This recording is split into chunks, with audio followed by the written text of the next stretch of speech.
My name is Michael D. I'm a vice president of Smarties Candy Company. So I guess the simple reason why I went vegan is that our daughter told us that she had gone vegan and we should watch the movie Forks Over Knives.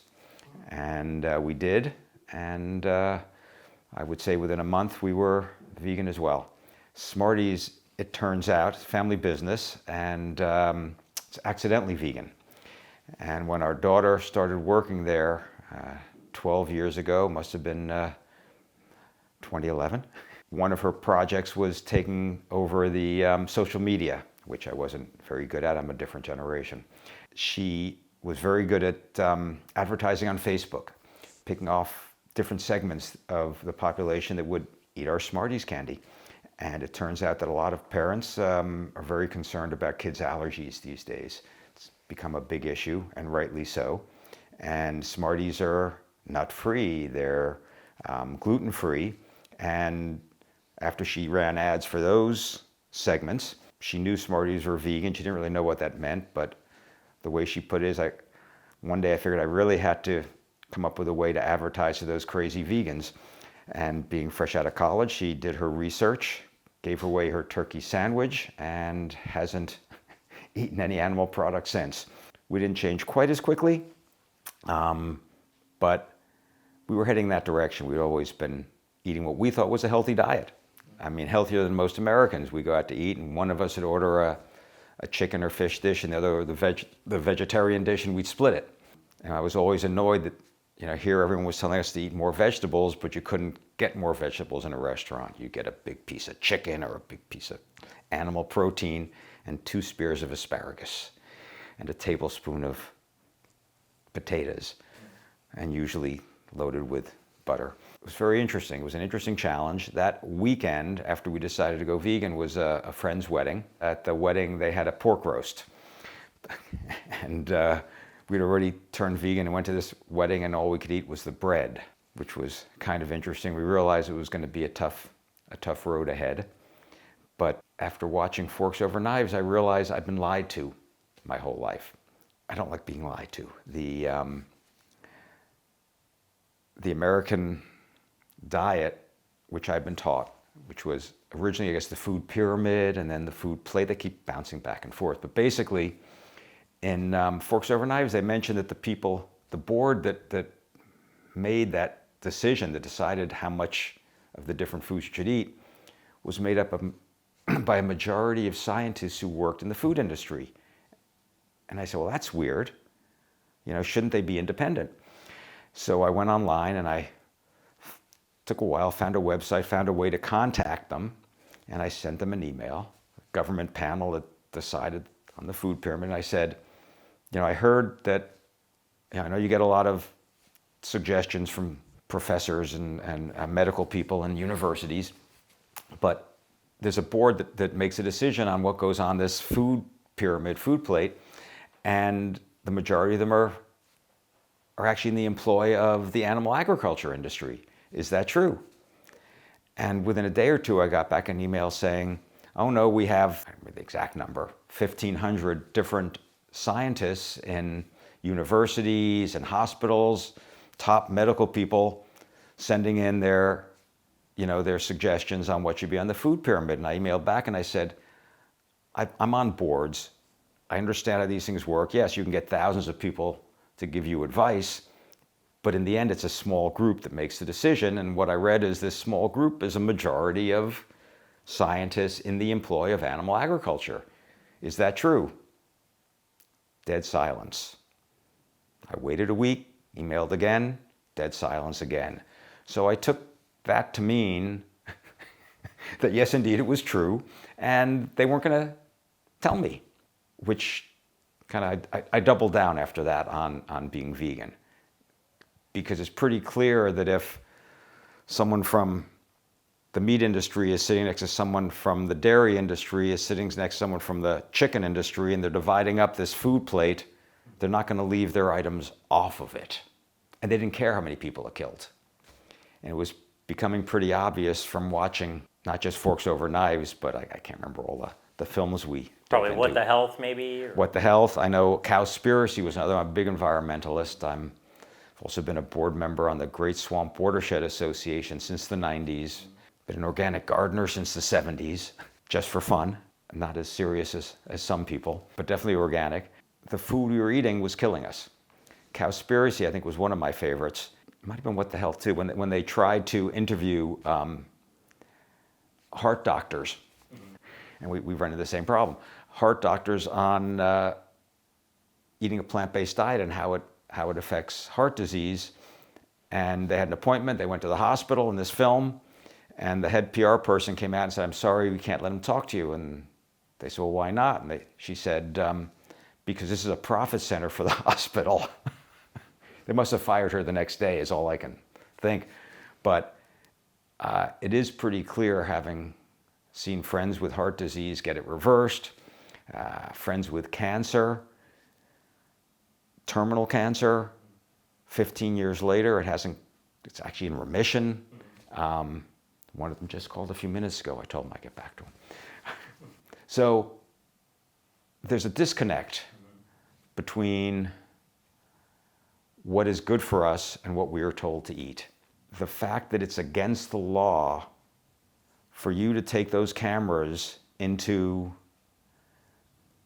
an industrial animal agriculture factory, because that's really what it is, and show people how these animals are raised, how they're treated, the conditions of the workers.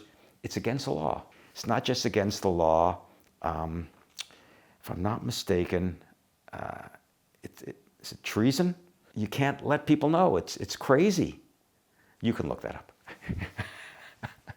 But the Purdue's of the world pass these bills, and I can understand why, having seen pictures and video from some brave souls who were willing to smuggle cameras into some of these awful chicken farms. Being on the board of the Great Swamp Watershed Association, the pollution from these things is egregious. It's amazing that pigs, it's a whole nother story. It's just so sad. Pigs are smarter than dogs. Pigs are friendlier than dogs. Pigs are sociable. And if I talk about pigs too much, I'll start to cry. Because, people tell me, "Don't you miss bacon?" I said, "Would you eat your dog?" And they look at me. But what's the difference? They get very upset that in China, they eat everything, including their dogs. I said, "But that's no different than you eating pigs." So the cultural things that people don't realize, the way people were raised, it's very hard to fight that. I was raised eating steak. I was known, sadly, as a huge steak eater. Steak and eggs for breakfast. I was about 61 when I went vegan. I'm 73 now. I've been playing adult ice hockey. Not very good, took it up in my 40s, but have a great time. And I guess it was about, 3 or 4 weeks into being vegan that some of the guys at the rink asked me what I was doing differently. I was playing better. What had I done? And I didn't notice it. And different people asked me different weeks. And so I said, well, I stopped eating meat, and they stopped asking. And that's true. About a year later, 2 different guys came to me independently and said, I tried that. They wouldn't say it in front of the other guys in the locker room because they didn't want to get ribbed too much. I don't really care, but I'm used to it. But they, and both of them lost weight, felt a whole lot better, but neither of their wives would go along 100%. So they only got about halfway there, and they're still half vegan, and they tell me they wish they could. Yeah. And I say in time, it's a good start. You're vegan forward. Vegan, right? And I see people now using plant-based. Yeah. And saying, "Oh no, I'm plant-based." Yeah, I eat chicken, but most of the meal is plants. Yeah. I'm going, no, that's not plant-based. I have a restaurant near us that had a big sign, "Open up plant-based." This is great. Mm. And I went in and they're serving, what is that, bone broth and eggs for, I'm going, wait, it's plant-based? Well, it's mostly plants. Mm. So I don't know. Yeah. Vegan, at least, people can't pretend that either you are or you aren't. That's kind of it. And when people say, you have good willpower, I say, well, you either are or you aren't. I can say I'm mostly vegan. That's fine. You know what? I'm mostly not a serial killer. Right. Well, that's another story. Peter Singer. Yeah. At the Ethos Farm Days, if you saw that. Yeah, I was there, yeah. Yeah. I got some videos on my channel from that, yeah. Oh, great. Okay. He, and I can't remember the exact comment he said, but it'd make more of an impact if, what do you say, 50% of all omnivores cut out half of the meat they ate than if we double the number of vegans. In terms of numbers, I guess. Yeah, he's a welfarist, so he kind of makes really logical, philosophical points, how important that is for our everyday interactions and thought processes. I don't know how relevant a lot of that is, but and it really upsets a lot of people because it's just like, why even go there? Just do it. Well, that's my belief, is just do it. And the people who definitely aren't going to do it, I'll say, well, can you do it one day a week? And see how you feel. I have more energy. I play better hockey, which, means a lot. Yeah. Whatever your sport is. I'm curious, I don't ask a lot of people this because it's a little too personal and I can edit it out if you prefer, but does it improve your sex life at all? It's a good question. And my wife wouldn't want me to talk about it. She wouldn't or would? Would not. So I'll just take that out. Yeah, I'm sorry. Because that might be a motivating factor for some people. A guy I play hockey with is, our teams merged, a urologist. And he put a team of doctors together at Morristown Memorial Hospital here. And I told the guys they should watch Game Changers, which has a scene with a urologist. He goes, oh my God. He said, that doctor is brilliant. He was my mentor in college, the doctor in Game Changers. Aaron Spitz, yeah. He said, I wasn't going to become a urologist. And he talked me, the guy is brilliant. He is. And aside from that, he's something of an entertainer. He worked his way through college as a comedian, as well as being a brilliant urologist. His book, The Penis Book, it's a really entertaining book. I can believe it. As a father with 2 daughters, I should probably avoid some of those subjects because I embarrassed them all the way through school. Well, hopefully they're old enough now. Yeah, no, they are, but it's Dad. Come on, Dad, don't talk about that. It's important stuff, though. No, one of our vegan daughter, the other daughter has 2 kids and eats a healthy American diet, which is still a sad diet, but healthier than most, they think. So we'll see. We'll see. As she points out, Dad, we ate much worse food growing up than I'm feeding our kids. And I can't argue. And I said, but we know more now. So, do your own research is really what I tell people in the end. Don't listen to me. Watch some of these movies, look at the citations, look up the articles. Try it for yourself. Well, try it for yourself, but if you can cut out all your meds just by changing your diet without any side effects and feel better, wouldn't you want to try that? But people think that just taking the pill will do it, and they're enriching the pharmaceutical companies, they're making themselves sick, and often it's not a long-term cure. It's covering up the symptoms. Kind of like when they go on a keto diet or something, that's a temporary thing, or the paleo or the carnivore. Yeah. So very transient. There are philosophies behind some of those diets. People make what to stories. These, they just come up with a story. Well, in evolutionary times, we did this, we did that. So I got my doctorate studying Darwin. Oh. Yeah, I did. I wanted to find out about the human condition. And so anyway, why people have such a hard time changing their minds about things like this is one of the things. And a lot of evolutionary psychology is good theories, but can't be proven. And I will say that, these are great theories, and it could be true. These other diets are theories, not science. So until the science shows that the diets are actually helping, yeah, sure, you'll lose weight. You'll just die 10 years sooner from eating meat 3 times a day. You know, you look good, you look nice in the coffin, but is that really what you want?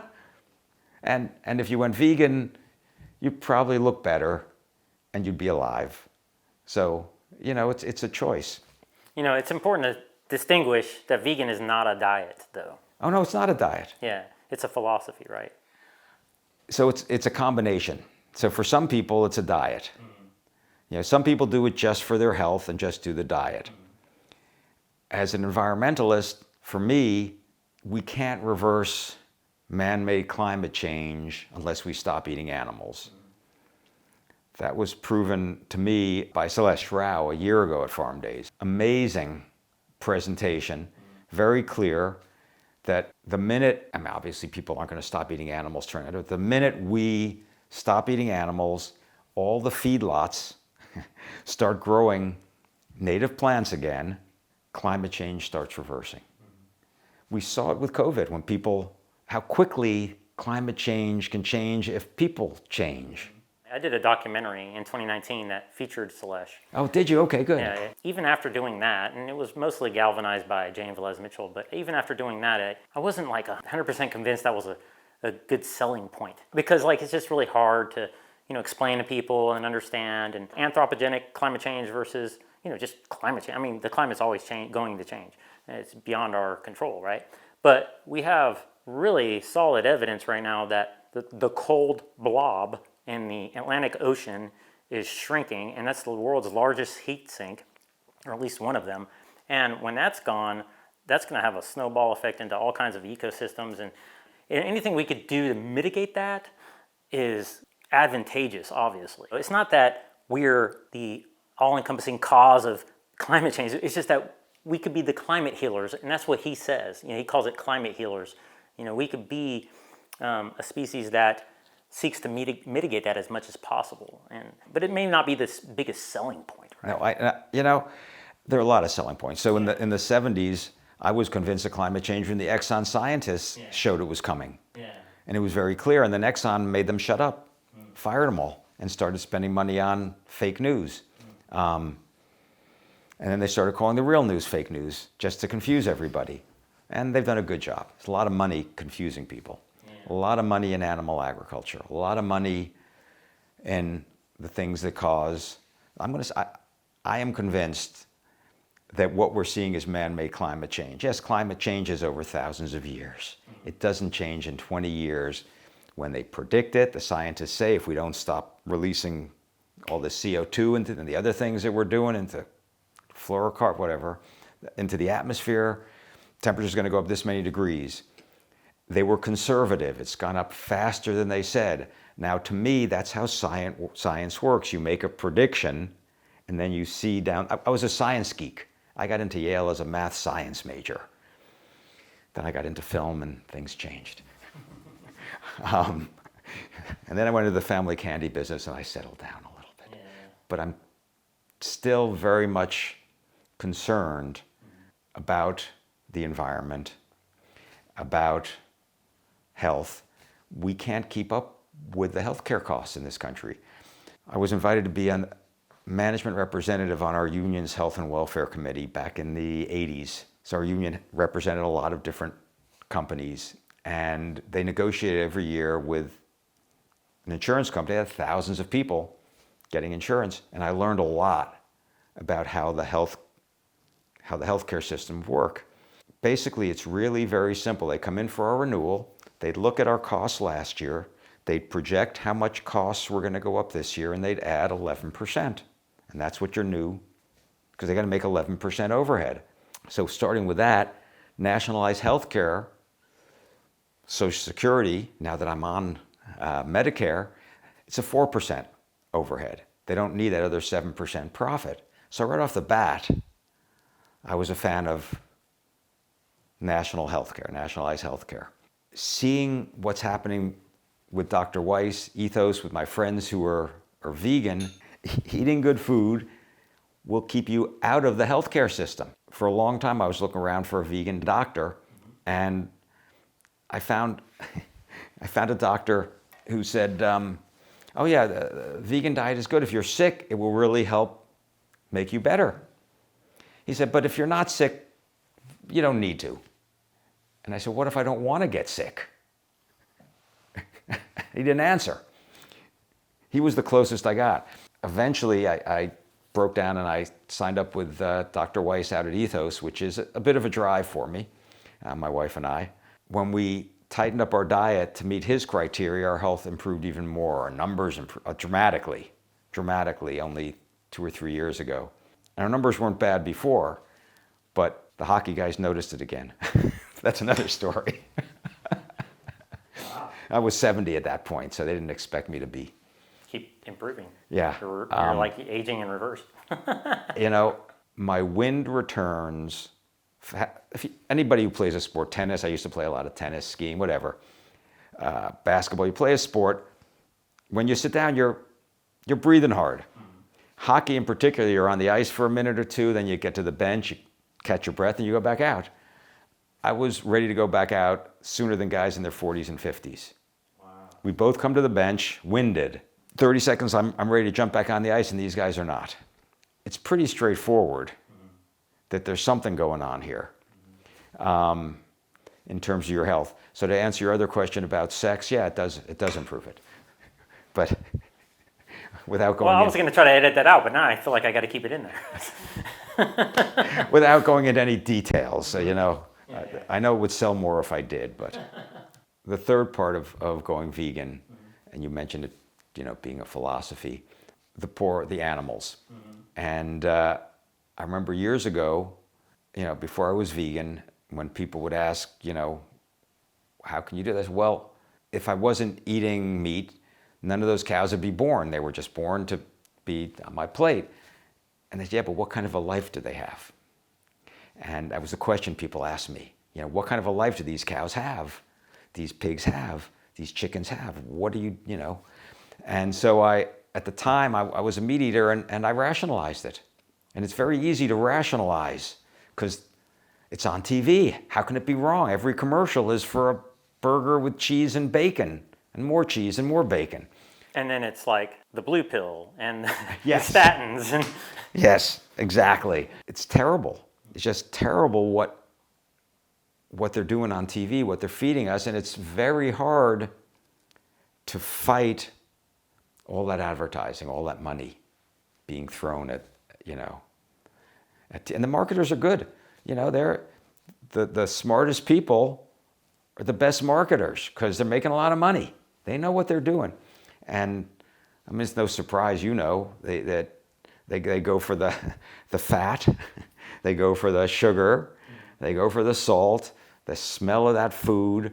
We did evolve to need fat, but in an era when we couldn't get much.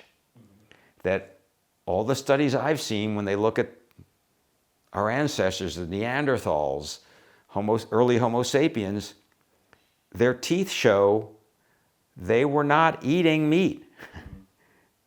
When they find the burial sites, when they find the tools, they were eating vegetables. And even the digestive tract is designed for vegetables. We were opportunistic omnivores.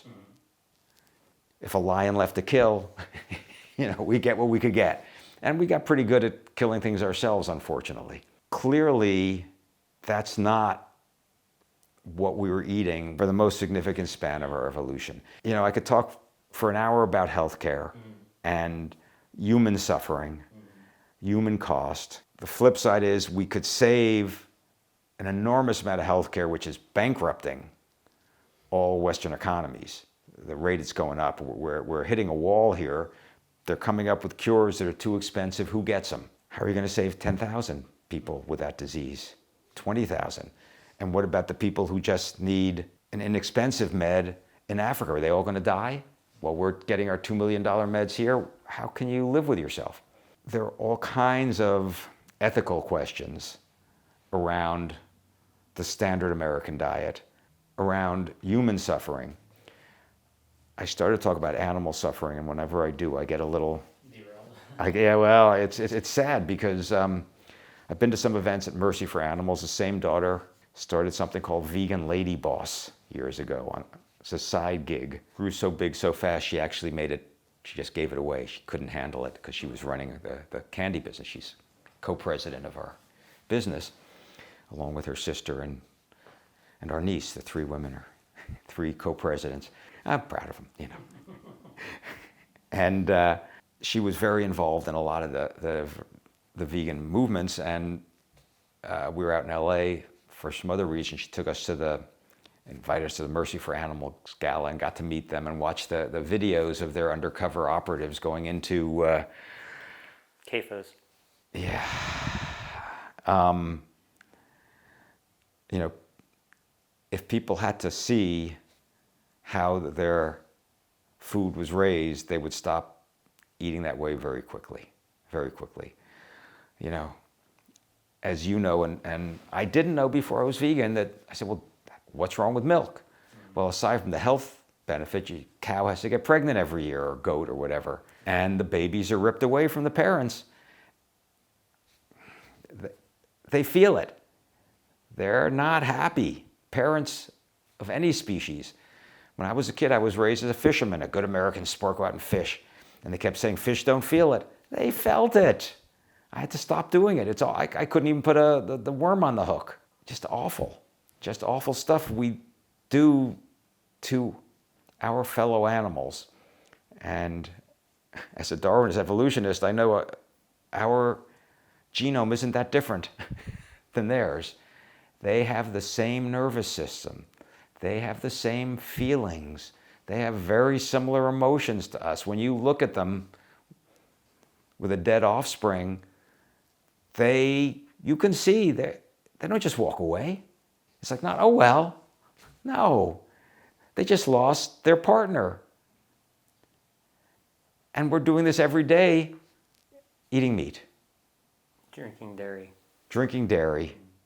Last weekend I was at the Woodstock Farm Sanctuary for their gala up in Woodstock, New York. They had some piglets that had fallen off a truck on the way to market. You know, the parents were on the way to market, and the babies, the cages weren't made for the babies. They were with them, and a couple had fallen off, and they had rescued them, and they'd nursed them back to health. And they were so friendly, and they're so cute. And when you pet them, they just like a dog. They just want to cuddle. And people don't want to know this. Turkeys too. Turkeys too are cuddly. I hate to break the news. You scratch them under there, and they just lean back, and they're just great. And they just want you to come back. We fed them some blueberries, and they were just gently eating out of our hands. It was amazing. And unfortunately, they were bred so that, you know, the turkeys today can't stand up. They were bred because Americans like white meat to have enormous breasts, and they break their legs. You're getting turkeys that, you know, were crippled before they were killed to go on your plate. And they're essentially babies, probably, because they're selectively bred to be, you know, to grow 8 months. very fast. Oh yeah, they're killed before they get to be adults. And you know, when an animal gets sick, they throw it alive into a dumpster. Cows, pigs, because it's cheaper than euthanizing them. And it's all about bottom line. It's all about the bottom line. If somebody doesn't want to believe in climate change, they could at least believe in the environment being, you know, how toxic that is, those anaerobic lagoons, how toxic it is to the air that the surrounding communities have to breathe. If a real estate agent is selling you a house near a CAFO, they have to disclose that because it's so toxic. If you drive into a CAFO, there's signs. There's like these biohazard signs. Yes, I know. It's horrible. It's awful. Yeah. And they say, well, it's all protected in lagoons. In the first big storm, the lagoons break and they go washing into the rivers and downstream. So, you know, what we're willing to do to hide, you know, people don't know what happens when they flush their toilet. They don't know what happens when the pigs flush the toilet. Millions of them. The chickens, the cows. Yeah. A lot of states, more pigs than people. Yeah. Oh, yeah. Oh, absolutely. If you're raising pigs, it's just awful. So let's get back to going vegan. There are a lot of reasons to go vegan. And it's funny, my daughter was more interested in the animals. To me, it was about my health, turning 60, and watching friends getting sick and having heart disease, open heart surgeries, and for no reason other than that they were lied to by the television commercials. You know, And now they get on the internet, and that's just misinformation everywhere. yeah.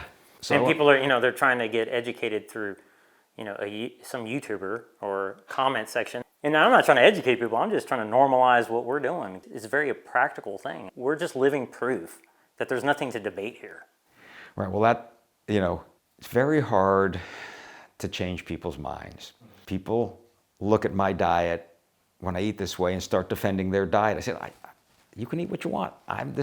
But my diet makes them wrong. They know it. I don't have to say anything. I'm sorry. I'm sorry my diet makes you wrong. I'm not doing it for that reason. Everybody wants to say they need a little bit of chicken, a little bit of this. It's fine. And then we got to dinner and they order chicken and steak and pork. Oh, I love that. I got to have the pork cheeks. It's like, you're right. It's like, really? When I'm lied to about my health, when I'm lied to that this is the best diet to eat, that my government puts out this food pyramid and it's not about my health. They're telling me this is the healthy diet. It's not a healthy diet. It's a lie. It's a lie. Look it up yourself. Do your own research. They're lying to you because they were paid off. What does a typical day of eating look like now? I eat a lot. I eat more than I ever did, and I weigh less than I ever did. I weigh what I should weigh now. I'll get to your question. I lost about 10 pounds when I first went vegan, another 10 when I working with Dr. Weiss, and I cleaned up some of the vegan junk food I was eating. And if you don't care about the health part, just going vegan is all you need to do. Same here. I mean, when I went vegan, initially I did it for ethical reasons, and I lost weight, got healthier, and then 5 years later, I went whole food plant-based, and I feel better, but I mean, just simply cutting out the animals was sufficient for me to do significantly better, at least. Yeah, absolutely. But a typical day. I make oatmeal probably once every 4 or 5 days. I make the steel-cut oatmeal. Get a big pot, and I call it oatmeal. It's got oatmeal, it's got wheat berries, it's got quinoa, it's got... it's like a muesli or whatever. No, this is a hot cereal. It's not a muesli is actually a cold cereal. You can pour hot water. This is like by going with the whole grains as much as I can. Amaranth, which is a Mexican, traditional Mexican whole grain. So anyway, I make this big cereal I throw in berries, raisins, cranberries, goji berries, and then whatever fresh berries I throw in at the end, along with soy milk. Put 80% of it in the fridge, and I eat it just heat it up every day for a week. So that's my breakfast. Lunch varies, but I'll often have a snack mid-morning. I like keeping around some already cooked tofu, grilled tofu, and there's a supermarket near us that makes a Thai tofu, which has a little oil, but not too much. And I snack on that. I also snack on carrots. Since working with Dr. Weiss, I leave a bowl of greens out most days. And I learned it really doesn't need salad dressing. You're eating some kale and arugula mixed together, baby kale, baby arugula. I love romaine. Romaine is great. Whatever looks good and organic from the market. I put a bowl, I just pick at it when I walk by. I'm just eating greens all day. Try and eat beets. Love beets. Turns out that's a natural blood doper for my hockey. That's something else that... Vasodilator? Yeah, there you go. That's something else. I eat a lot of beans. So my rule is my wife will cook anything vegan, I'll eat it. I don't care what it is. She took out some split peas today. We're gonna have a nice split pea soup for dinner with carrots. I grew some great red cabbage. I made a cabbage soup with beans. Delicious. Another cabbage soup with beets. So Try and get a lot of greens. So I would say greens are part of it. At dinner, lunch and dinner, lunch is often leftovers from dinner.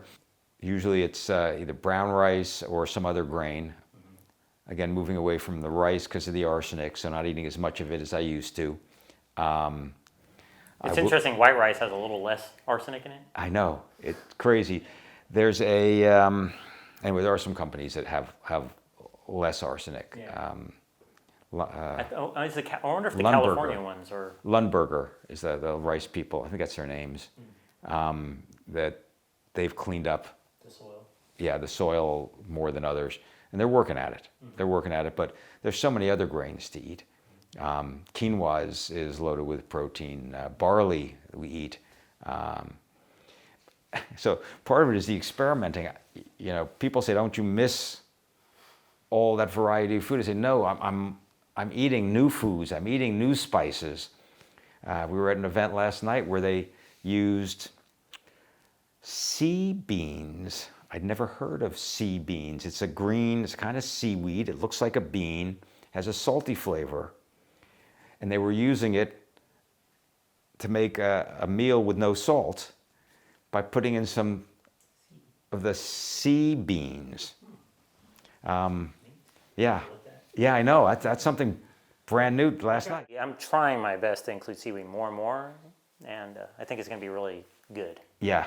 I dulse is something else we use. Sprinkle it on everything? Yeah. More spices.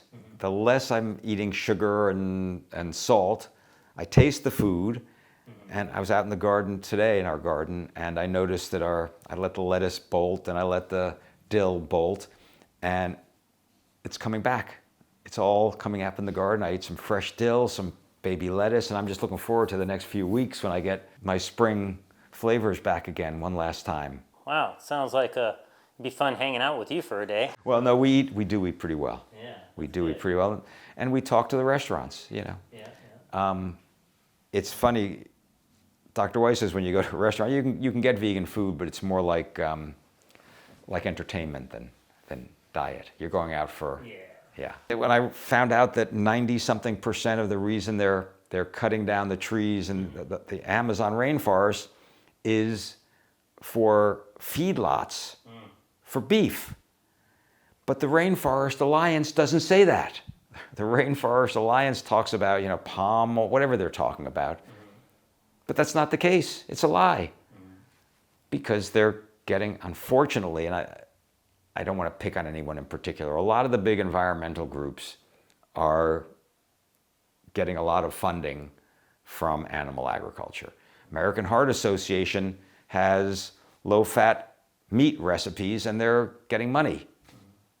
At the same time, though, they do say, you know, eating plants is more protective, eating animals is a risk factor. They do say these things. Oh, they do say these things, and it's interesting because when asked what the healthiest diet is, they all say a plant-based diet. They don't recommend it because they say it's too hard for people to follow. But if they give up before even trying, people don't know the truth. Yeah. Better they say, yeah, a 100% whole food plant-based diet is the healthiest diet, and getting halfway there will eliminate half of your disease possibilities. Yeah.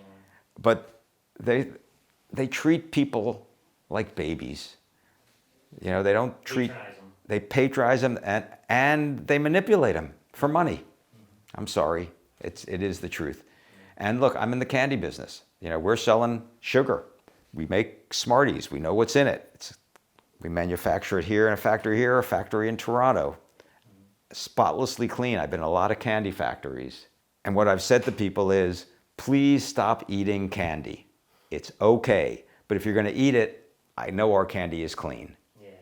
You know, it's whatever it is, 20-something calories a roll. Don't eat a lot of it. It's a treat. People are always going to eat treats.